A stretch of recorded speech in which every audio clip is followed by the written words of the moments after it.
If you're joining me for the first time, my name is Dr. Ivy Branin. I'm a naturopathic doctor in New York City, although I see patients all over the world. And if you are interested in learning more about women's health and hormones and just natural health in general, I definitely recommend that you subscribe to my YouTube channel.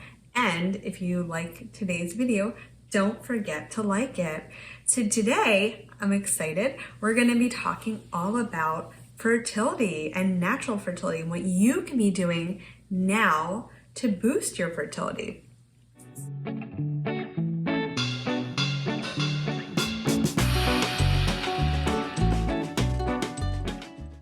So to kick it off, I'm going to talk a little bit about nutrition.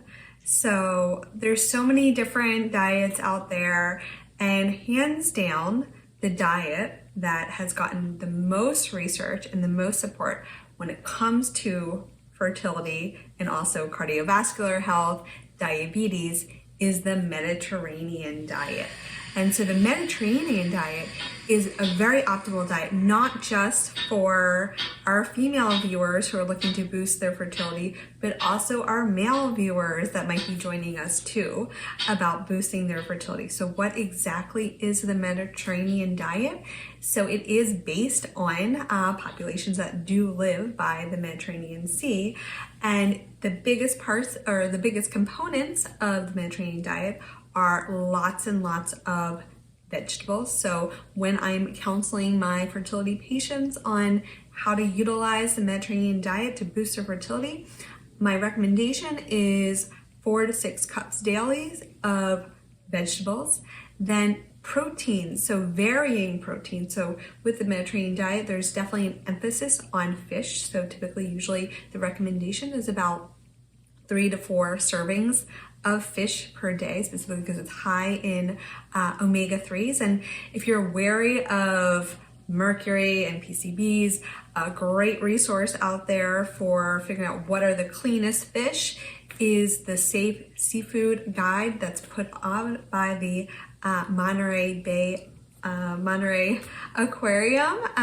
But some of my favorites are definitely sardines, and I was excited. I got to spend a whole week in Portugal and I ate a lot of sardines, and sardines tend to be very low in a lot of the toxins that we don't want, but also really high in omega-3s and calcium, which are really great for fertility. The other big basis of the Mediterranean diet is grains, healthy grains and starchy vegetables, high in fiber. Typically, again, with fertility, looking at about 4 to 6 servings. In general, I usually will recommend gluten-free options for most of my patients, but if you do tolerate gluten, that's fine. Olive oil. So olive oil is another big part of the Mediterranean diet. And then with, specifically when I'm focusing on women and fertility and the Mediterranean diet, omega-3 eggs can be really beneficial. A few per day. One, besides that they're high in protein, they're also a great source of choline, omega-3s, and actually having some cholesterol can be really important. And I have definitely seen low LDL being an issue with some of my female patients in becoming pregnant. And we need to make sure that cholesterol is robust because it is the building block of our hormones. So that's a little bit of the Mediterranean diet. Also, nuts and seeds are a big part of the Mediterranean diet, as are fruits, and just kind of like really thinking about like the whole rainbow of fruits and vegetables. And so it's very high in antioxidants, very high in folate, very high in, again, omega-3s. All the nutrients are really important for fertility.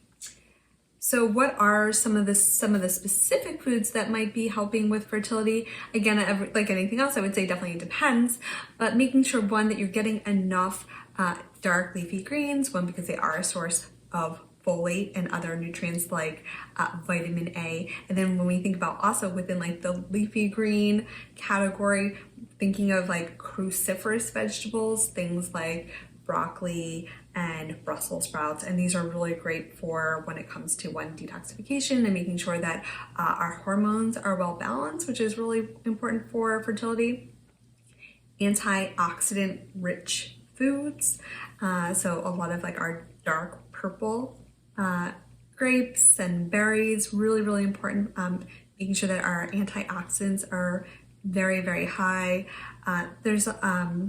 And then again, lots of like nuts and seeds, specifically anything that's going to be high in omega-3s. And I'll talk a little bit more when I get to the supplements about what are some of the supplements, and some of these things will come up again.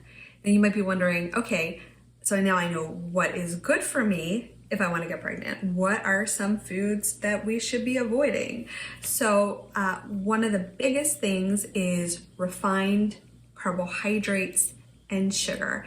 One, because definitely insulin resistance is highly correlated with fertility issues. I work a lot with patients with PCOS, polycystic ovarian syndrome, which is very often associated with insulin resistance.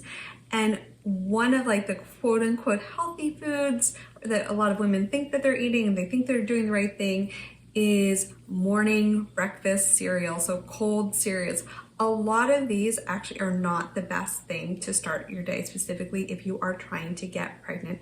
And mostly because most of our breakfast cereals, our cold breakfast cereals, are very high in glycemic index. And again, with a high glycemic index, you're going to show a higher risk of ovulatory infertility. What does ovulatory infertility mean? It basically means that you're not frequently ovulating. And if you don't ovulate, you're not going to get pregnant.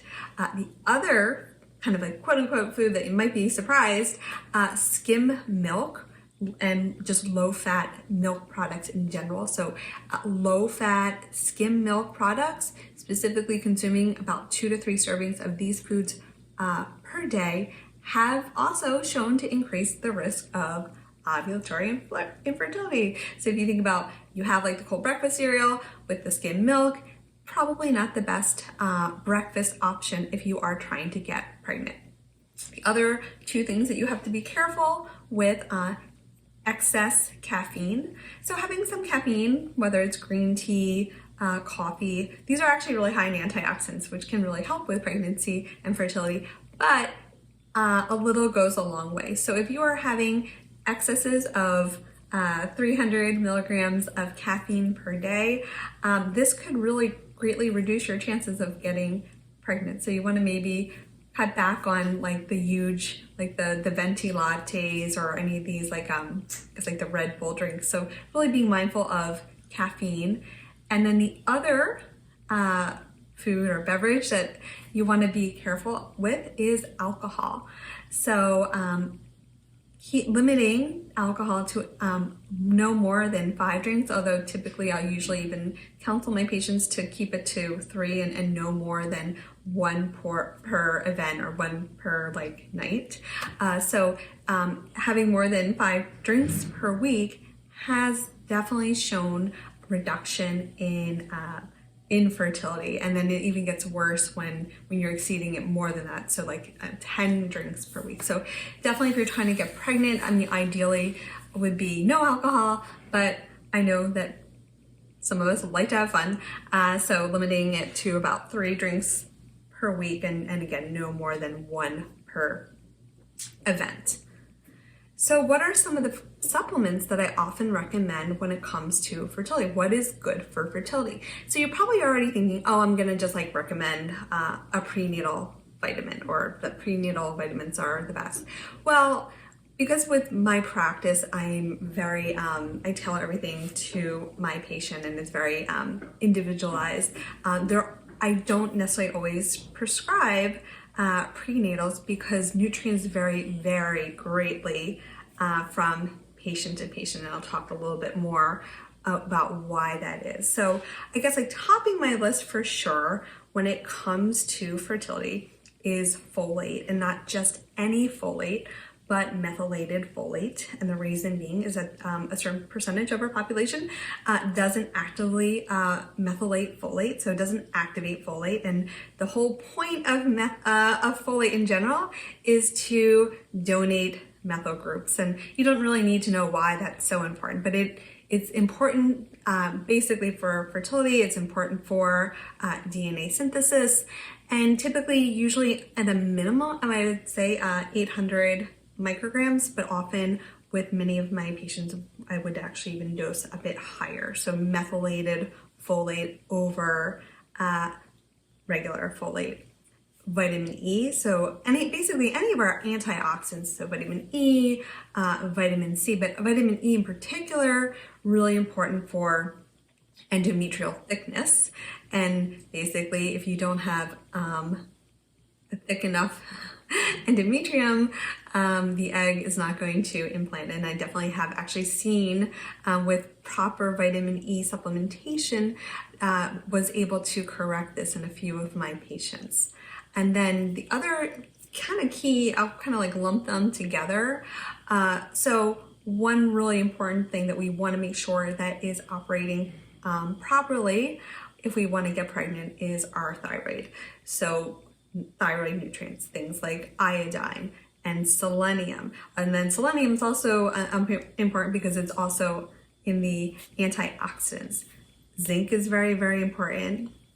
And as I was mentioning before, when I was talking about the Mediterranean diet and omega-3s, specifically DHA. So looking for omega-3 products that have at least 500 milligrams of DHA. And if you are vegan, luckily there's a lot of vegan DHA products out there.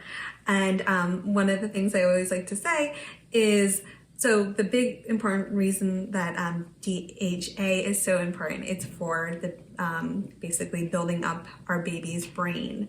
And if you want to know why a fertile looking female, or why men are attracted to the hourglass figure, it's because we store a lot of DHA in our hips. So on some level, when men are looking at our hips, they are really thinking about their future baby's brains. So just something to think about. Probiotics. Probiotics are really important, especially women's formulated probiotics that contain lactobacillus reuteri and lactobacillus rhamnosus. I mean, this definitely comes into play specifically once you are pregnant, because one of the things that I definitely work on a lot in my practice is group B strep. And if you have group B strep, when you're delivering your baby, you're gonna have to take antibiotics. But if you are taking probiotics that are formulated appropriately, hopefully that will not be a problem. Also, probiotics are really important too, because of specifically semen does disrupt vaginal flora. So building up your vaginal flora is really, really important, specifically when you're trying to get pregnant and if you don't want to have urinary tract infections and bacterial vaginosis. Vitamin D. So vitamin D is so the next two nutrients I'm going to talk about are really important for fertility, but you want to know what your levels are and whether you actually do need to supplement. So vitamin D, the recommendation is that your blood levels of vitamin D for optimal fertility would be above 50. So if you're below 50, then I would definitely recommend supplementing. And it also, the amount that you supplement with really depends on the time of year. So in an ideal world, we should be getting all of our vitamin D from the sun. But if you are somebody who doesn't go outside a lot, or again, in the winter months, and depending where you are in regards to latitude, you probably might not even be getting any vitamin D, even maybe between like October and May. So definitely might need to be supplementing with more vitamin D during the winter months, or planning a lot of trips to like Hawaii and the Caribbean. Iron. So iron is really, really important for fertility. But again, this is one of these nutrients where I don't recommend supplementing it unless we know for sure that your iron levels are not optimal. How do we know if your iron levels are not optimal? We test for ferritin. What is ferritin? Ferritin is a marker of iron storage. And for fertility, kind of almost like 50 is like this magic number, you want to make sure that ferritin is over 50. So if I have a woman and her ferritin is suboptimal and she was wanting to get pregnant, then most likely I am going to supplement with iron or find ways in her diet to modify or look into why is it that she does not have optimal iron levels. Is there a problem with digestion, for example? Other key nutrients that are not necessarily for everyone, but I do often prescribe in my practice when it comes to fertility, NAC, which is N-acetylcysteine, and there's a lot of controversy about that nutrient right now. And if you're kind of wanting to know more about what the controversy is, you can just like message me in the chat and I'm happy to talk to you about it. So NAC is a very strong antioxidant. It's a precursor for glutathione, and it's really important for ovulation and egg quality. And it's often a nutrient that I will prescribe with women who do have fertility issues, specifically when it is associated either with age, unfortunate as we get older, fertility definitely declines, or polycystic ovarian syndrome. CoQ10, also very strong antioxidant and very important for mitochondrial health. That's another one that I don't necessarily prescribe for everyone, but definitely, again, when it comes to if I'm seeing that there's poor ovarian reserve, CoQ10 can be very, very important. The thing though, it can become very expensive because in order for it to work, you actually end up having to do very, very high dosage. And sometimes it can be a little bit cost prohibitive. And then lastly, DHEA and melatonin. And again, these are the last few supplements that I talked about aren't necessarily for everyone, but are definitely something to consider in certain cases. So what are some natural ways to boost fertility? So first I'd say is starting with a preconception plan. So you and your partner are deciding to get pregnant. I would really say to start that at least 3 to 6 months prior to getting pregnant. And guess what? Your partner is not off the hook. So whoever your sperm donor is, they also should be following probably very similar recommendations to yourself. And a lot of this has to do with egg turnover and sperm turnover. So that's like looking at nutrition. And then the other big part would be detoxification. So with detoxification, the reason again why it has to be at least 4 months prior to trying to get pregnant is all about fat and how our fat stores toxins, and fat is very crucial when it comes to trying to get pregnant. The other key factor when it comes to boosting fertility is just knowing your body. So one of my favorite ways of getting to know your body and getting to know if you're ovulating, when you're ovulating, is the fertility awareness method. And if you want to learn more about that, you definitely want to check on my video on cervical mucus and vaginal discharge. And also I have a whole article on my website all about how to use natural birth control, which again can involve the fertility awareness method. And one of the big issues I've always found is a lot of women are very confused about the whole basal body temperature. And so basal body temperature is much more like retroactive. It tells you that you did ovulate, but if you're using basal body temperature alone to try to get pregnant, you're most likely going to miss ovulation. And if you miss ovulation, you're not going to get pregnant. The other key factor too when it comes to getting to know your body is also this awareness that sperm actually lives about 5 days. And so you really want to be having unprotected sexual intercourse prior to ovulation. And again, we understand when ovulation is occurring mostly through cervical mucus, though you can also use ovulation predictor kits. So really knowing when you're ovulating is really, really important. And also knowing if you are ovulating, and if you're not ovulating, then we need to have a talk, and that there's other things that we can do to hopefully get you ovulating.